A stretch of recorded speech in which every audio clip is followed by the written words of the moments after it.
everyone, my name is Dessa, aka Writing from the Shadows. And hi, my name is Rika, aka Vestigial Claws. And welcome to episode 1 of Work in Progress. Very good. So what Ree and I decided to do, we were playing around with some ideas not too long ago, and Ree came up with the idea, like, what if I read one of your stories? And we sat down and talked about the chapters as we went through it and kind of did a little bit of an interview type thing, kind of did a little bit of a podcast type thing. And I said, hell yes, let's do it. Because there's nothing that we like more than roundtable discussions. So. Roundtable discussions of two. Yeah, roundtable discussions of two people. So this is basically going to be the most in-depth fanfic author podcast interview that you have ever heard. It might also be the only one you've ever heard. Exactly. And so we decided to start it off with Where Your Loyalties Lie, which is my most popular fic, I think, at all, not just in the Bungo Stray Dogs fandom. I wrote it over the course of a year and a half, I want to say. And it was an adventure in his whirlwind, and it's just a story that I'm still really proud of and I enjoy reading. So I'm happy to not shut up about it. I'm going to keep talking. It is, okay, so this fic has actually been recommended to me since before I knew Dessa. I've been in the Bungo Stray Dogs fandom for a while. If you've read any of my stories, it's probably because you like the ship Theozai. I've written a little bit of Sokoku, and I write a lot of Dazai specifically. So characterization-wise, I'm very picky about the two, and I'm very fond of both of them. Even if it's not the ship that I normally write for, it's still one that I like quite a bit. So I'm super excited to be reading it. Also, just in terms of when Dessa talks about the time commitment to this, she sent me the PDF, and it includes a page point, and I have a note in my book. I'm taking notes on this, by the way. It's 318 pages, so girl wrote a novel. Yes, I did. That's a whole ass novel. And what was going on is with my previous two Sokoku fics, I wrote those it was the only fic I was working on. I did Illustrations of Lying. I did Don't You Ever Tame Your Demons. When I was writing Where Your Loyalties Lie, I was also simultaneously writing Equivalent Exchange, which is my Yuri on Ice fan fiction, which is also the length of the novel. That one's 197,000 words, so it's longer. And then I was also writing, what is it called? Rent a Boyfriend, which is a Pichuri fic that I wrote for a friend. So I was writing 3 chapter fics at the same time, and at one point I was also running a writing Patreon.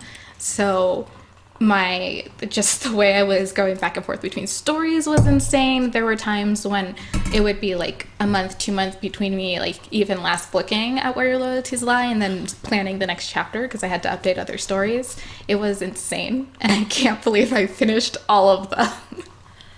And you recently posted about your writing routine on Twitter, actually. I believe I retweeted the thread, but it was insane. Like, just the amount of discipline that you had to be doing all of your writing was crazy. I tend to write one-shots. I just wind up not having the commitment to keep to a good update schedule for a multi-chapter. My single multi-chapter that I haven't updated in several months. Sorry about that. It will update someday. I promise. And I will also update even on the darkest night at some point. Someday. It'll happen. We'll hold each other to it.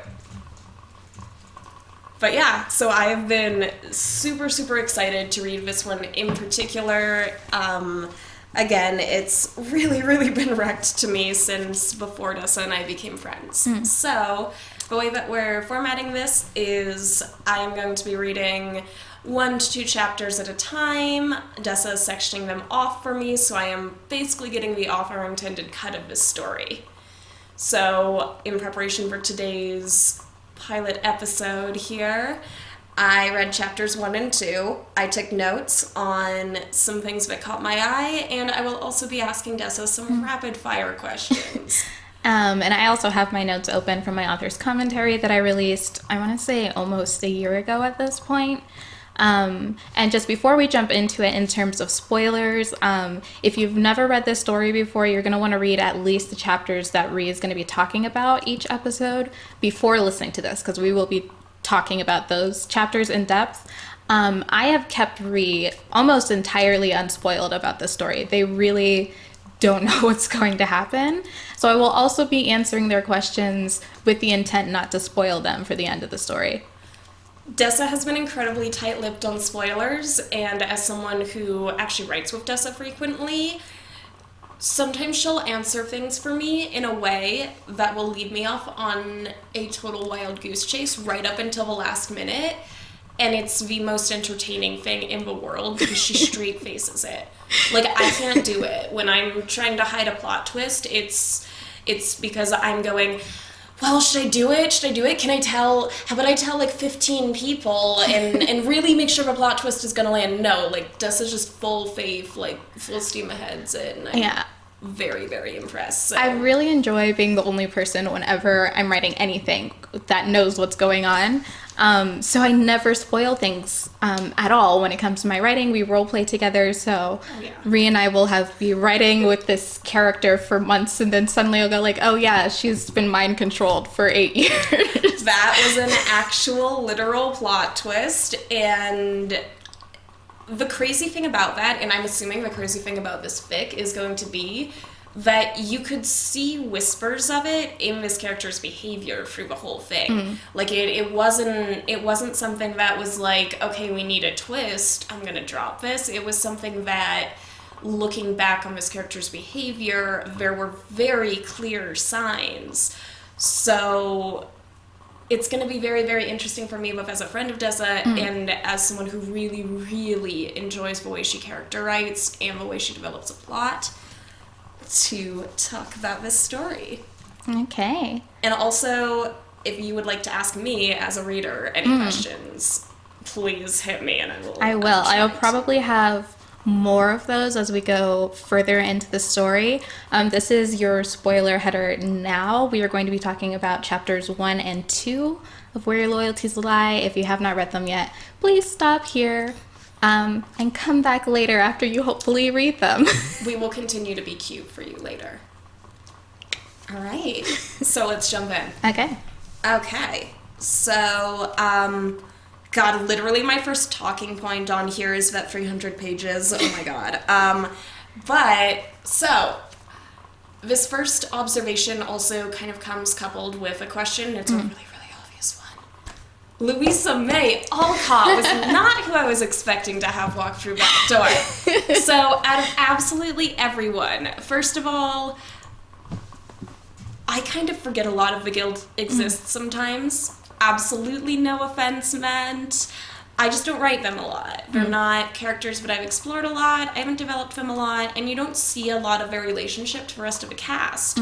So the fact that it was Louisa, and the fact that Louisa just flowed directly into the story was something I was like catching myself. I was like, wait a minute. So, first of all, Chuya and Louisa for best friends for life. Yes. Chuisa is solid friendship here. Why Louisa? That's an interesting question, and there's like 2 different parts to that answer. The first is that when I write these stories, when it comes to picking characters from canon to put into the story, I pick them because they fit, even at the expense of a character that you see more often.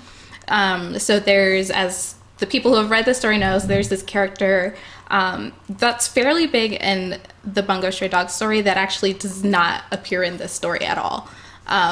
But people like Louisa do. And that's just because if they don't fit, they don't fit. And I'm not going to try and cram them in there for the sake of fitting them in there. If that means writing more OCs, if that means grabbing some random characters, that's what I'm going to do. For Louisa, why she was in this story, it's because it's actually really hard for me to form the Nakahara Kai, just in terms of finding characters that fit, because most of our agency members, they're not the Mafia type, so I'm not going to put them in a Yakuza clan. But when we have the Port Mafia, which is just this one large Mafia organization, so I was splitting it between Koyo and Mori. And at that point, there's just some people that fit better with Mori, and there's these people that fit better with Mori because we've seen them interact with him in a boss sense. And then I was over here with Koyo's organization going, who's here? And so when it came to the and I'm gonna actually be asking you, so Ri is learning Japanese right now, so Ri's better at pronouncing a lot of these names than I am, so if at any point you want to correct me on a pronunciation, please do. Okay, so Koyo is going to be Koyo. Koyo. So it's if you look at it written out, it's the character for ko, the u, so the u just extends the o, so it's ko. Okay, Koyo. Koyo. Yeah. Okay. Koyo. And when you just say it fast. It's gonna take some practice. And so, fun fact: if you see, you actually wrote it when you did the word kumicho, the cho, CHO with the line. That all that indicates is that it's actually an OU. So whenever you see that in like an anime character's name or a Japanese word, it's an extension of a word. It means pizza. Yeah. So, but that is something that I did with this story more so than my past Bungo Stray Dogs fics, is I really wanted to keep the Japanese culture in the story and in the names and that sort of thing, because the Yakuza is inherently Japanese. Whereas like the Port Mafia gives you more wiggle room. I'm like, Yakuza, it's Japanese. But when I was building the Nakahara Kai and I was looking for a Seiko Gomen, I was like, well, who's going to be a good strategist, someone that we can trust in terms of being able to create an organization that's functionally able to stand against Mori. And if we're looking in terms of strategists, the best choice is Louisa. So it's kind of like we're picking players for teams. And Louisa was just the best pick. That makes a lot of sense. And it's kind of cool to introduce her as a little bit of a foreign element, especially, at least for me, it kind of emphasized the difference in feel between the two groups.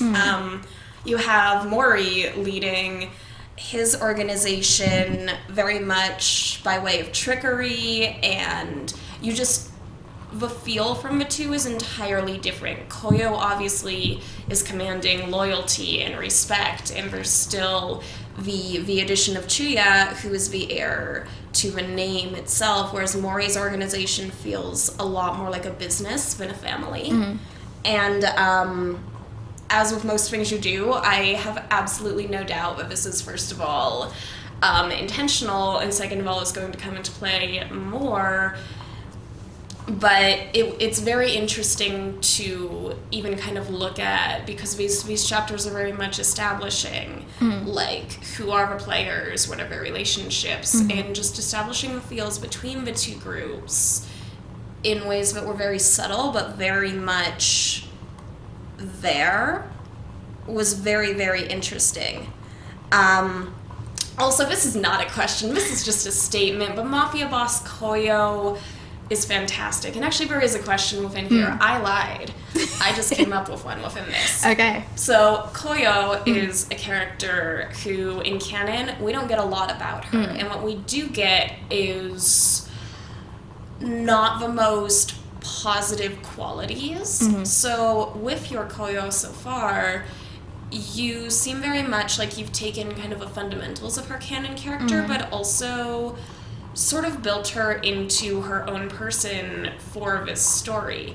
Does this come back a little bit to what you're saying, where you kind of just take the players and put them where they fit? Is Koyo sort of another example of this, where you sort of saw that potential in canon for her to really be kind of more than the role she was given? Because she's a supporting character in canon, and she's a supporting character here, but in a lot of very different ways. So in terms of making her the Mafia boss, it was a little bit about picking the best players from canon. So if I'm looking for someone that Chuya is going to be loyal to, Koyo is a good choice. And then the other part I would call the lesbian exclusion, which is the fact that I'm just gay and I like the concept of her being the Mafia boss, and it's really hot.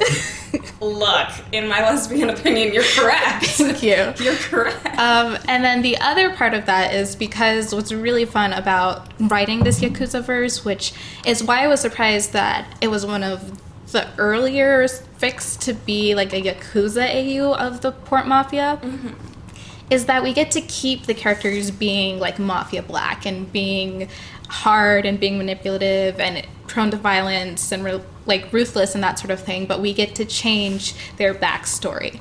So because in canon, I know you agree, Koyo is off her rocker. She's crazy. Oh, yeah. I personally am not sure that a canon Koyo would be a good boss. I think that's questionable. I agree.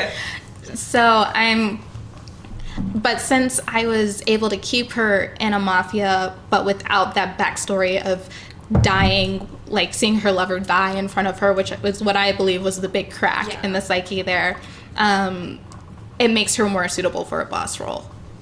That makes a lot of sense. In the way that you engineered the story, making Mori essentially not having a hand in her fate was really, really interesting because it very much did put her on a level playing field to him. That's, oh man, let's see. Oh man. My next question you probably can't answer. But I'm going to ask it anyways so that there is record here and now in episode 1, the pilot episode of this. Did Dazai kill Chuya's parents? It's tricky.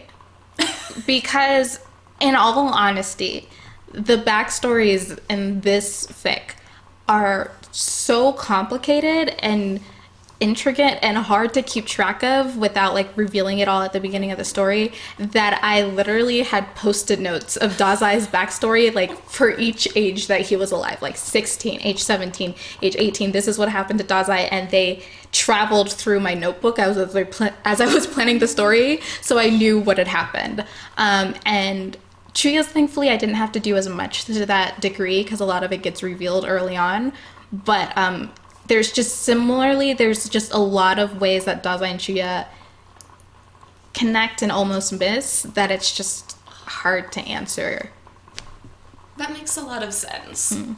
That 100% makes sense, especially with anything with Dazai involved, things tend to get a little bit convoluted. Yes, so and there's going to be something, it's pretty far into the story, but I would say maybe chapter like 16, where you're gonna like, someone's gonna say something and go, oh, that's why she answered that like that.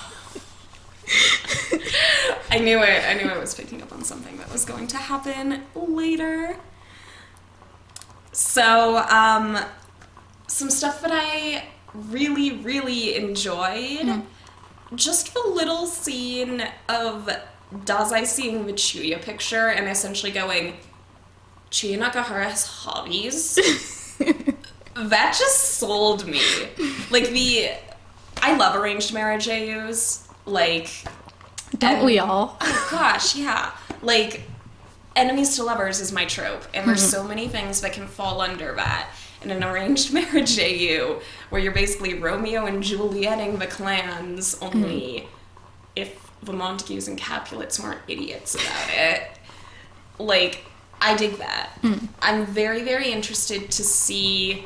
You've set Chuya up as a person with a lot of heart, who is very fiery, who is very dominated by his emotions, coming from a clan of people that value family and closeness and loyalty. And you've set Dazai up essentially as his foil, as someone who is coming from this underbelly that's ruled by a seedy person who has to rule for treachery, presumably because he doesn't have the respectability that Koyo does. Because for whatever reason, people in his organization are more likely to challenge him. He's not inspiring that same loyalty.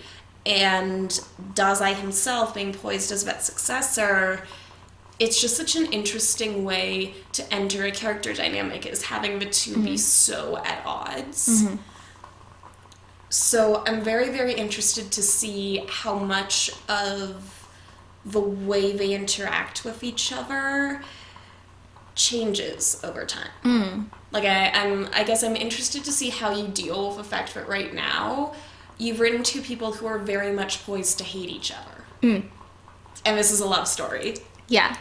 That makes me so happy. It's just a trope that I also really, I think everyone loves a good enemies to lover adventure. Absolutely.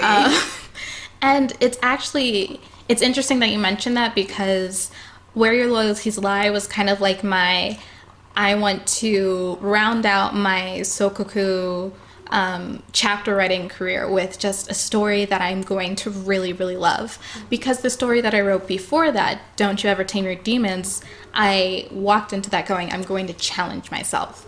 And because of that, it wasn't a very fun story to write. It was really hard. And it was really hard to get through. And one of the reasons it was really hard was because, even more to the degree than in this story, Dazai and Chi in the beginning of Don't You Ever Tame Your Demons hate each other. If you have not read Don't You Ever Tame Your Demons, this is a chapter 1 spoiler. So it chapter 1, chapter 2, it's exposition. But if you don't want to, I'm going to put a time card right here for where you're going to skip ahead. And I'm going to spoil you because you have to deal with it. That's fine. So in Don't You Ever Tame Your Demons is a dystopian AU where ability users are basically either enslaved or on the run. They're criminals. I have to read this one next. And Chuya is liberated from his place against his will by Dazai. Oh. And the one person in his life ever that he was friends with died as a direct action of that. So Chuya hates Dazai from the start of that story.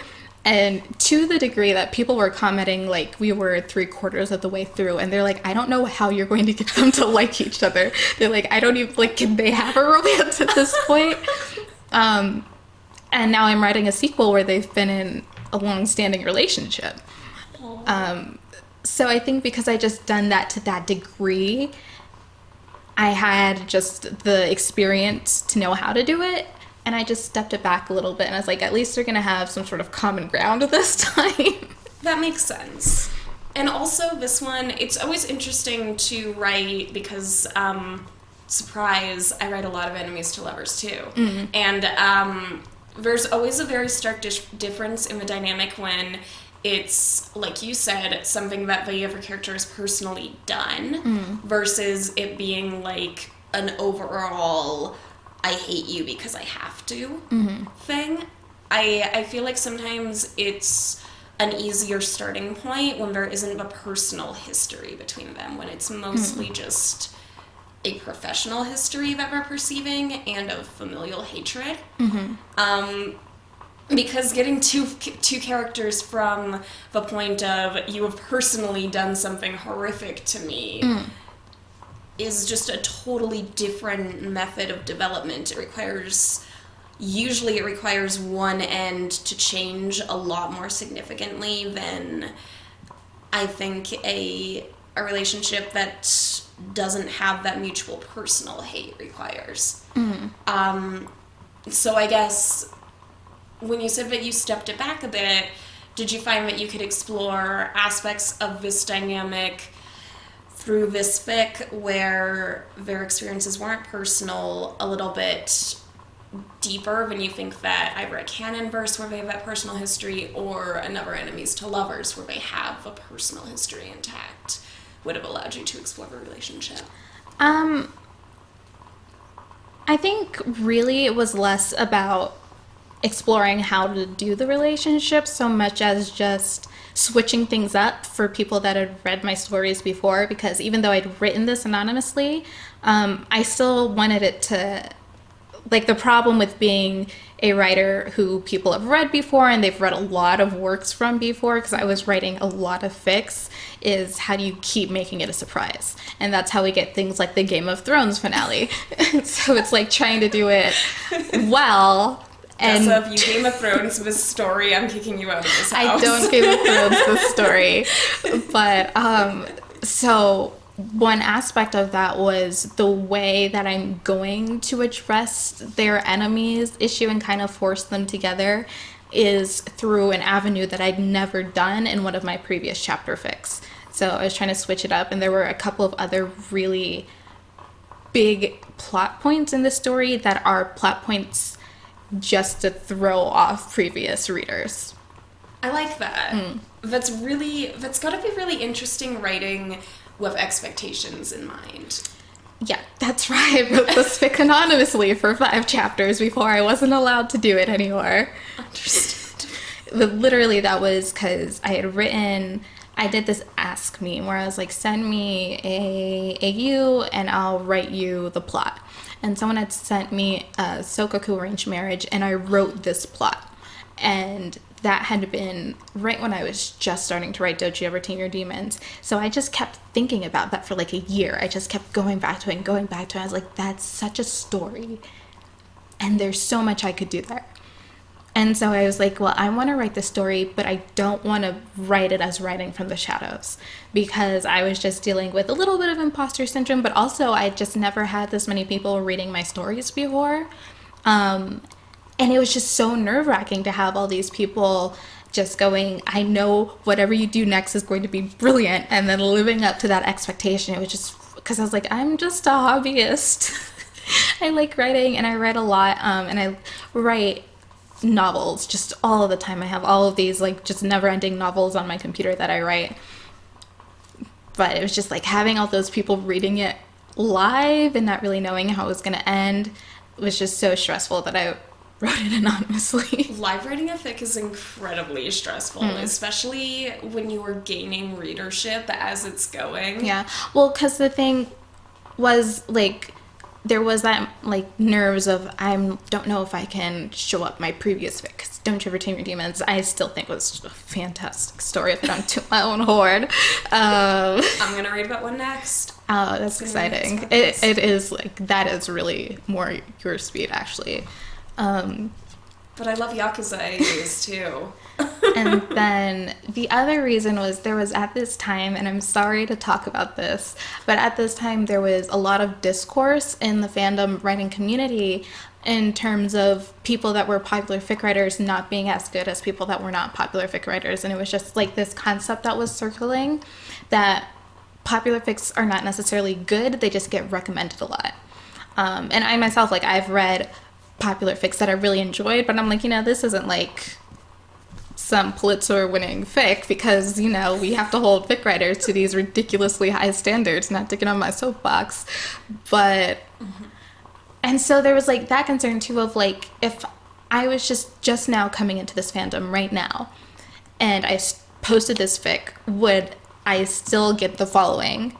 Would people still want to read it? Like, I just kind of wanted to see, like, coming in fresh from the fandom, what was it like at that point? Because I'd been writing for BSD for 2 years. I didn't know what it was like to start in the fandom anymore.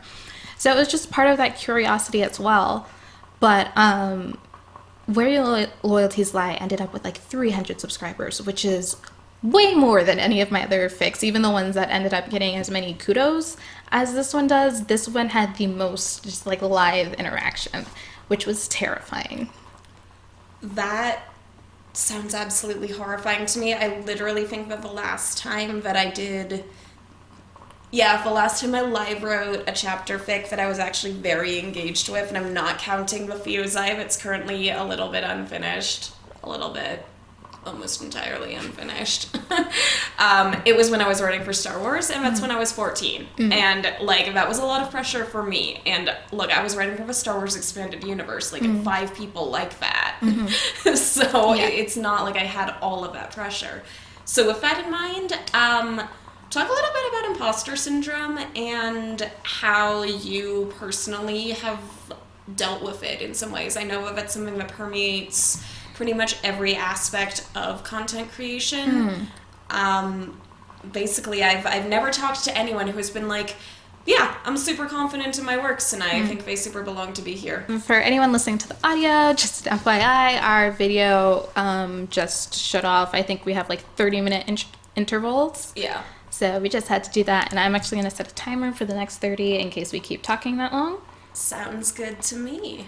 But we were talking about imposter syndrome. Yes.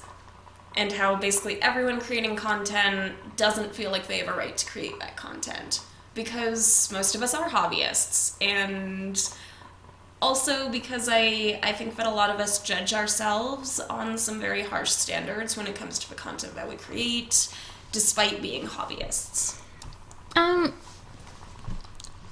Well, the first thing I do want to say is that I think there's a good amount of people creating content for fandoms that do think their content has a right and a space to exist, and that is why not getting interaction with the stories can be really hurtful, particularly in those senses.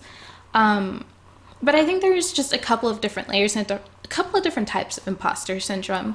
And I think the biggest one for fandom creators is the validation ratio. Even when you get fics that are very popular, like this story was, the hits to kudos ratio is always going to be very, very slim. I actually used to have like an app that on my computer, like an extension that calculated the ratio for AL3 fics, and I got rid of it. No. Because as you can imagine, that wasn't very good, like, emotionally to see all the time. Because it not only calculated the ratio, but it, like, changed the color based on how bad it was. So it's like green or yellow or red. So if you have one of those, I would recommend getting rid of it. That would have messed me up. Yeah, and I think I'm personally in a unique situation because I was doing a lot of writing every day, all day, for 5 or 6 years before I even had read a piece of fan fiction. So there's a lot of people who writing stories, their first interaction with that is fan fiction, and fan fiction is something that is unfortunately inherently tied to the validation and the interaction you get with the stories.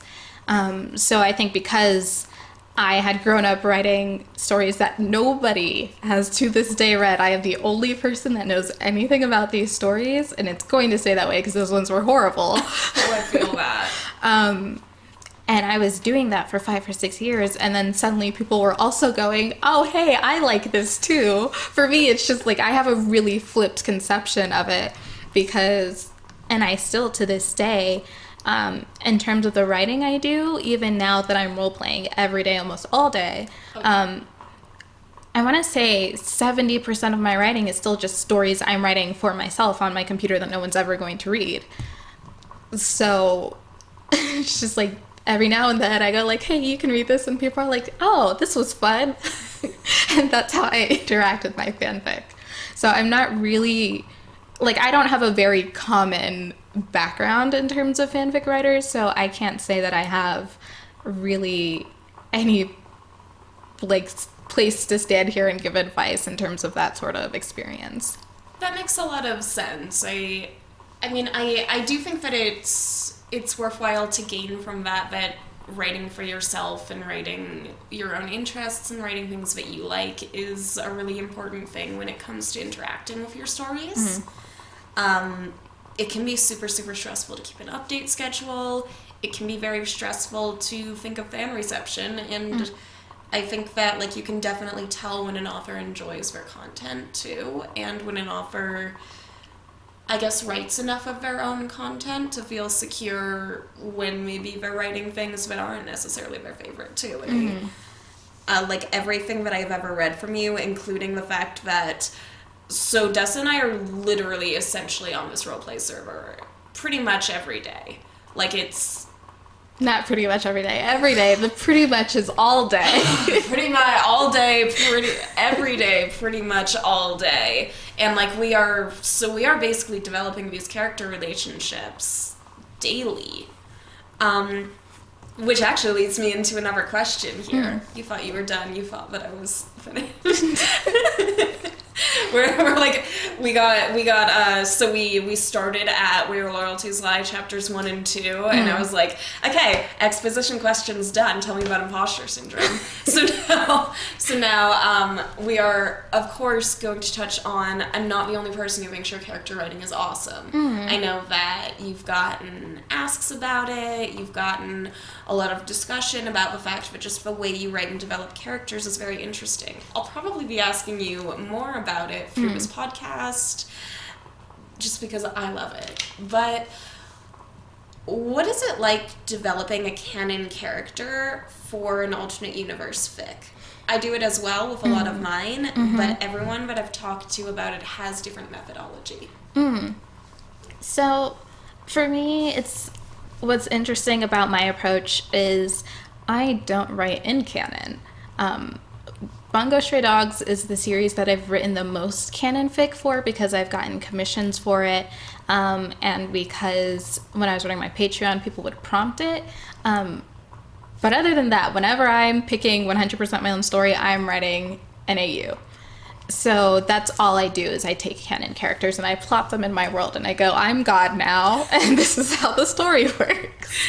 But just in terms of characterization, for me, I think the important part is to really just embed it in your mind and in your consciousness when you're making the decision is not that you're creating a character, you're writing a person. So if it was less of a, I now have this different Chuya, how am I putting the pieces together, like the Powerpuff Girls meme, like am I giving him this much anger, or is he now like this polite and that sort of thing, and building How a short character. is he? Yeah, what I'm doing is I'm going, Chuya was born into this world. If I am now writing his biography, what is he like?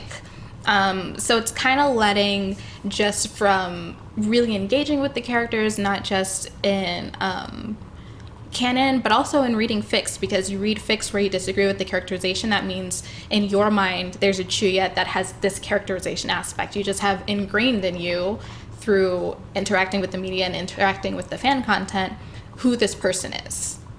And so now you're just writing their biography. And I think that sort of a mindset flip would really do a lot towards characterization, because for me, it's hard for me to answer these questions because I don't really have a methodology for creating characters. I go, I'm writing the story and I start writing it. Mm-hmm. And it's like, this is what this person is like. Okay, let me write them. I'm challenging you to put your brain into words. And it's really, yeah, well, because the thing is that for me, characterization is subconscious. I have just written so much, and I've written so many characters, and I've created so many characters, because most of my writing is original work, that it's just secondary to the point where, like, if you know how to play the piano, if someone asks you to play Fair Elise, you can't, you don't really know what notes you're playing next, but you know how to play it. It's muscle memory. So I think probably the biggest thing, and this is what I always end up telling people, is just to keep writing all the time, because maybe BSD is your comfort zone right now, and maybe you don't have muses for Sokoku at the moment, so you haven't been writing BSD fic. There's probably an original idea somewhere in there that you can just throw your energy into writing that. And even if you're not getting the validation by making that fan content, you're getting the practice to make your fan content better. That makes a ton of sense. Thank you. I mean, I guess it's kind of I guess it would make sense for anything that practice makes perfect. Mm-hmm. But I think that a lot of people, in terms of their writing, sometimes will think of writing ability as a static thing, as like either you have it or you don't. You have a sense of character or you don't. But it seems like it very much isn't. It's kind of a craft to refine and to perfect. And I definitely, I don't know if any of my old work is still surviving or on the internet, and I'm not going to go looking for it. But I think that at least for myself, just thinking about my old stories and the stories that I used to tell, and the characters that I used to write, they've definitely come a very long way, just in the fact that, like, I never really stopped writing. Like, even when I wasn't producing content, I was role-playing, I was writing one-shots. And I actually, for my personal work, I was actually able to directly compare that growth, because currently my original story that I'm like, if I'm going to get anything published, this is probably the story that's going to make it out of the, like, publishing house. Is actually a story I conceived when I was in middle school, and I came up with the idea for the story, and I wrote a story that is absolutely, there's almost nothing the same to it as the version that I'm writing now, because I went back 2 or 3 years ago and I found that story, and I'm like, this story is shit, this story is horrible, but I was like, the concept though, the concept is just, there's so much potential there. And so for NaNoWriMo that year, I rewrote the entire story. And then I rewrote it again, and then I rewrote it again, and now I finally have a version where I'm like, this is the version, I just have to edit it. So it's like, And I still have those old versions because I kept rewriting it, so I kept having to like reference things from the first one or the second one or the third one. And I had to look at what little, I don't know, she was 13-year-old me was writing, and it was horrible. But then to go and like see what it's turned into as a story, and a few people that were on my Patreon have read the first several chapters of it. It's just night and day. If you guys read the original chapters, you'd be like, wow, you were going to try and get this published. You know, that's actually, you're not the first person who has told me that. Mm-hmm. And also I definitely did some similar stuff where I just had so many stories when I was younger, and so many stories that I wanted to tell and that I wanted to write, and now sometimes I'll kind of look at their current forms that I have, and some of the characters from them have actually come back as OCs and things, or I've kind of adapted into portrayals of other characters. But it really is night and day, so it's very much you developing your craft. Yeah, and another thing in terms of taking ideas from other stories, people that have read the author commentary on Loyalties Lie knows that I actually highlighted phrases that I took from other stories. So they were from like my original just never-ending novels, and I had like written that. I was like, you know what, that's pretty good. I should use it somewhere one day, and then I put it in this story. There's like 7 or 8 of them. Oh my gosh. Everything absolutely has its place. Mm-hmm. Okay, last question here. Okay. It's gonna be a really, really tough one. Okay. Ready? You should, yeah. Who has the best fashion sense in your story? Who dresses the best? Oh. I told you it would be hard. See, okay, so that's an interesting question, because I feel like I have to give 2 style awards. One for the characters that are dressing traditionally, because there's a handful of them. Mm-hmm. And then one for the characters that are dressing, non-traditionally? What is the word for that? Modern. Modern? Okay. Are they in modern clothes? I don't know. It's just clothes. Just clothes? Yeah. And so in terms of the traditional, I would give it to Koyo. Because the character I cannot tell you about, who is a spoiler. I can't wait to be able to reference this later. This is one of my favorite plot twists in the story. What they wear, they also wear traditional clothes, but they do not wear them for the same reasons that Koyo does. So they wear it more as it's a type of manipulation that they're trying to give off the air of traditionalism, where they're not actually traditional. Whereas Koyo just is probably just all she has is kimonos, and you know it. It's absolutely all she wears. Yeah. So she wins for that, because one of the other characters that dresses traditionally in the story, Koyo hooked them up too. So she gets the prize twice. And then modern fashion, I hate this. I hate this so much. I hate my answer. I hate that I have to give this prize to Dazai, because I hate that he's that attractive so much. It makes me so mad. If you've ever followed me on Twitter, you know that I'm personally offended by how attractive Dazai is, and that I had my own world, and I made him the best dresser. I'm so annoyed. So, okay, you've heard it here and now, and where your loyalties lie. Dazai has beat out Chuya for the Best Dressed award. Even though Canon Chuya wins. Canon Chuya wins. Oh, but God. That choker. It's just killing it. Dazai is the typical rich mobster. Rolexes, Armani. Dazai is rolling in cash. Dazai's he walks down the street and everyone just crosses to the other end. Yes. They know exactly what this dude is. Yes, Dazai is both. Yes, he literally oozes Mafia, and that's something that I'm really excited. There's some things that I did character-wise, and I'm I just wanted at every point in the story for everyone to know both of these characters are extremely dangerous. And I never wanted that to be forgotten. Because actually, if you have seen my lovely Yuri on Ice mug from Qualm, Product placement. yes, Yuri on Ice is my other comfort fandom, and I love it so much. And there is a fic that's very popular in the fandom that did not get finished, but I still think everyone, everywhere, in every fandom should read it because it really influenced, I think, how Where Your Loyalties Lie turned out, and was the reason why I was even able to like write it and characterize it this way and really feel confident in those characterizations. Also, it's just so hot. And it's called Masquerade by Ashita. And if you're one of those people from Yuri on Ice that doesn't like Mafia use, because that's like a big thing. Really? It's not your thing, but it is so extremely well written. It is extremely smutty. It is very hot. And Yuri and Victor, they're still in love, but they're so dangerous. Wait. And it's just oozing in every paragraph. Is this the one that gets all the fan art drawn of it? Yes. I have not read this fic. Oh, but I'm sending you a link.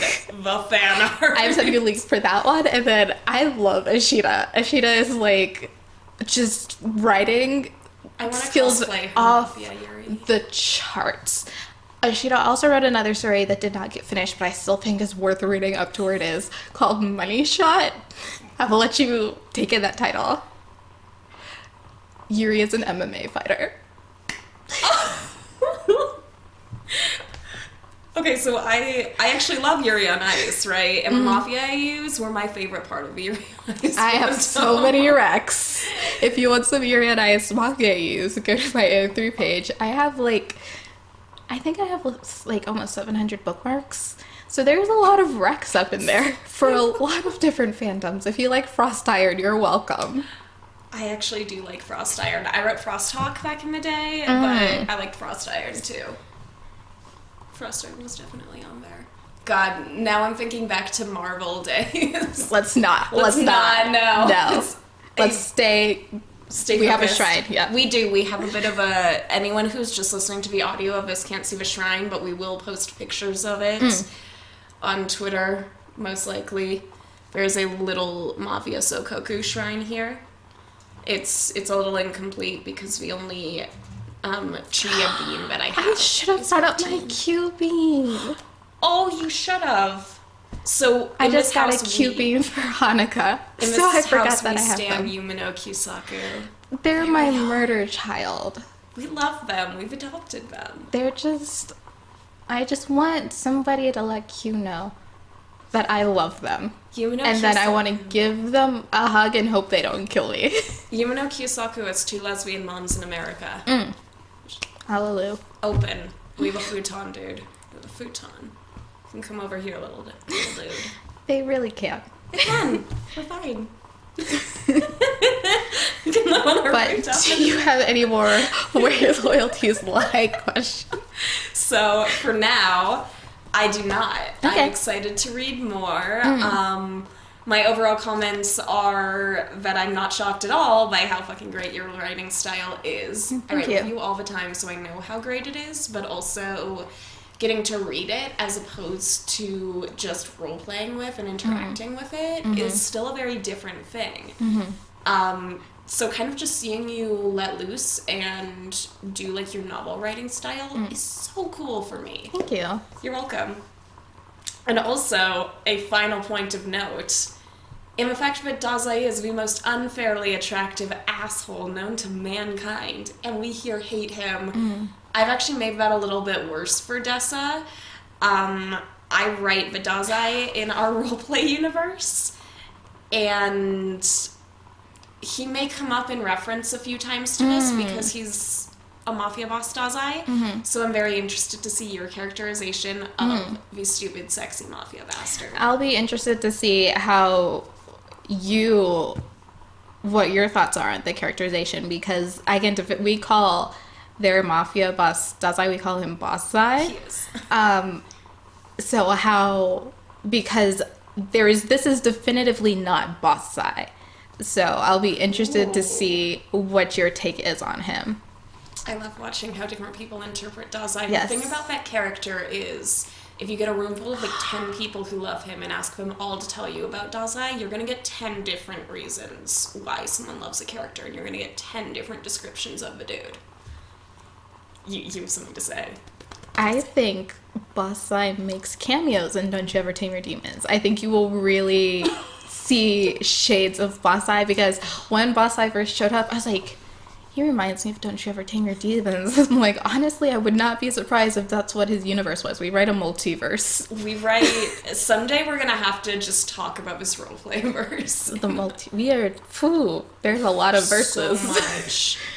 But Look, yeah. Jesus discovered time and dimensional travel, and we lost all control. But yeah, Dazai's really attractive in the story. There's something that I'm excited for you to get to in terms of his attractiveness. Thankfully, this is not like one of my other stories where I like saved the hints of smut. Like, I don't write. This is the first chapter fic that I actually made explicit and I wrote smut for in the story. Like the other ones, I kind of like, I purple prosed it in the first one, and then Demons I kind of faded to black. And this one I was like, buckle up, y'all. Everyone keeps saying I'm blue balling them. Here you go. That'll also be very interesting for me to read, because most of my one-shots that I've written are just straight smut. Yeah. I'm a porn writer. I like erotica. I like to write erotica. And I read it like someone who writes a lot of erotica, and that it's very hard to impress me. So I'm so excited, because I feel like I'm going to enjoy your smut. Like, I feel like you're going to do them justice. And then I do actually have a couple, I guess just have one question for you. So you read chapter 1, you read chapter 2, back to back. Can you give me 3 plot points that you're most excited about for the rest of the story, or that you're most curious about? Yes. Chiyo's parents. Okay. I just can't let that one dangle. I can't. Dazai's true character. What makes this fucker likable? Obviously, Chiyo's gonna fall in love with him. But why? Like, why? The consummate Sokoku fic writer's challenge is, how is this slimy boy in any way appealing to Chiyo Nakahara? And I think what's going to be interesting about you reading this is the fact that you've never read any of my Sokoku stories before, because I answer that question the same way in every single fic. And I'm not going to start changing it, because it just melts my heart, and I love this way of answering that question so much. And I also think that it's instrumental to answering that question, so that's another reason why I'm not going to change it. But yeah, so if you'd read my other stories, you would have an idea of how I was going to answer that, but since this is the first time you've read one of my stories, and it was the first time for a lot of people, you don't know. I am very excited to see, because everyone answers that question a little bit differently. It's literally pretty much always a different answer of why do we love Dazai. But some of those answers that I've seen in fandom circles have just been very, very poignant. Poignant. I don't think I've ever seen that word, heard that word used. Poignant, yeah. Poignant, yeah. I got it on I'll teach you English. You teach me English, I'll teach you Japanese. Look, at least I can say the word Pacific now. Okay. For a few years. So Chiyo's parents.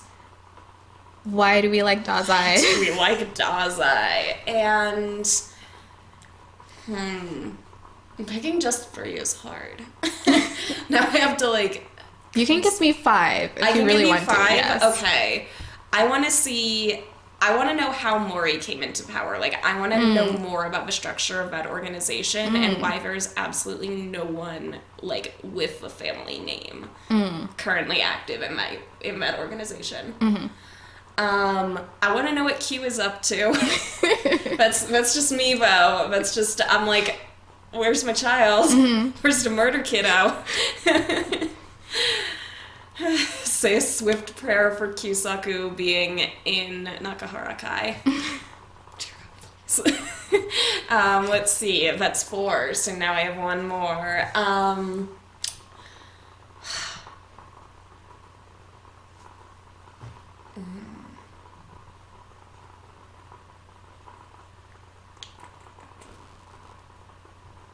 want to know why Dazai falls for Chuya. Like, I understand why a normal person would fall for Chuya, but there's not a single Dazai portrayal that I like where Dazai is portrayed as a normal person with normal feelings who experiences them normally.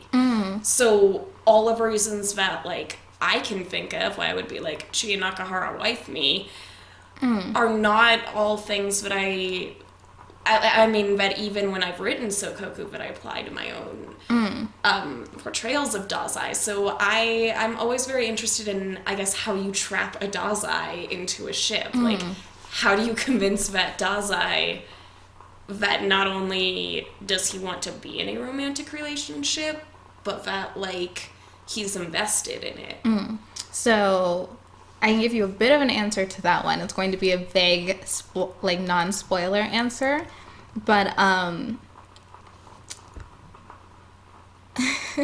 what I did was actually something that I drew inspiration from Masquerade.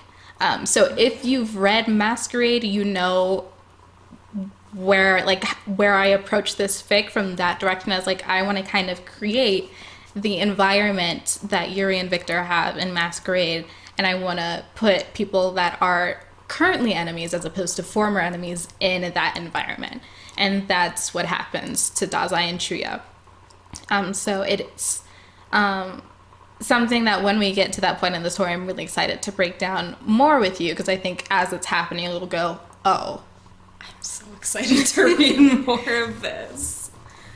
Okay. Well, yeah. So in terms of more, right now, we're hoping that we're going to be able to do one of these a week. Recording-wise, we'll have to see in terms of editing and posting-wise, because neither of us have done a video podcast before, so we're learning as we go. Yeah, we're having a learning curve here, but we're super excited, and also I am just personally super excited to be doing a podcast with you. We're roommates. We make a lot of art together. If you've been following us on Twitter, you know this. And it's cool to be, I guess, doing another level of content creation with you, because in this house we talk about fiction so much. We do. We actually just had dinner. And we started talking normally about the holidays. This is being recorded on Christmas. This is Merry Christmas. And then we just started talking about not even our roleplay verse. We just started talking about BSD canon, and we're just, like, throwing out fandom terms, and the other people at the table are like, what are you saying? And we're like, oh my. And because we roleplay together all the time, we're constantly having these very long characterization and world building breakdowns that I just think are really interesting, and I enjoy having them. Interesting.